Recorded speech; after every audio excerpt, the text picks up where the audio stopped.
ऐका, 5,000 रुपये घेताय, 365 दिवस एका वर्षाचे गुणिले 5 वर्ष, 1825 दिवस महाराज. किती? 1825 दिवस.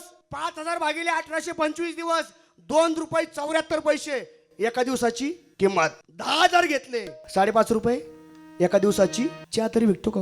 5.5 रुपयाला चहा भेटतो का? चहाही मिळत नाही. अशा किमतीमध्ये आपण स्वतःला विकतो. ऐका, तुकोबा म्हणतो आपला पुढारी कोण आहे याला महत्व आहे, आपला म्होरक्या कोण आहे याला महत्व आहे. जो कोणी आपला पुढारी आहे, वाटदावी त्याच्या पुण्या नाही पार, होते उपकार अगणित, वाटदावी त्याशी न लगे रुसावे, अति त्याई जीवे नाशी पावे, जया श्री कारभार बुद्धी सार तयाची, वर्ते तैसे वर्ते जन बहुता गुण एकाचा. ज्याच्या डोक्यावरती कारभार आहे त्याची बुद्धी विवेकी पाहिजे, सार पाहिजे, चांगली पाहिजे. कारण तो ज्या मार्गावर जातो त्या मार्गावर कोण येतो?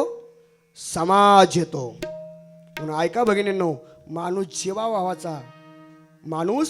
जीवाभावाचा की जीवाचा भाव करणारा निवडलाय याच्यावर बरंचसं काही अवलंबून आहे. आणि आज संकल्प करायचा आहे, कोणाचे पैसे घेणार नाही, अजिबात कोणाचे पैसे घेणार नाही. आम्हाला पैसे नको, आम्हाला विकास पाहिजे. ज्या दिवशी न विकलेला मतदार तयार होईल त्या दिवशी न विकलेला नेता तयार होईल, आणि ज्या दिवशी पैसे न देणारा नेता तयार होईल त्याच दिवशी न विकलेला मतदार तयार होईल.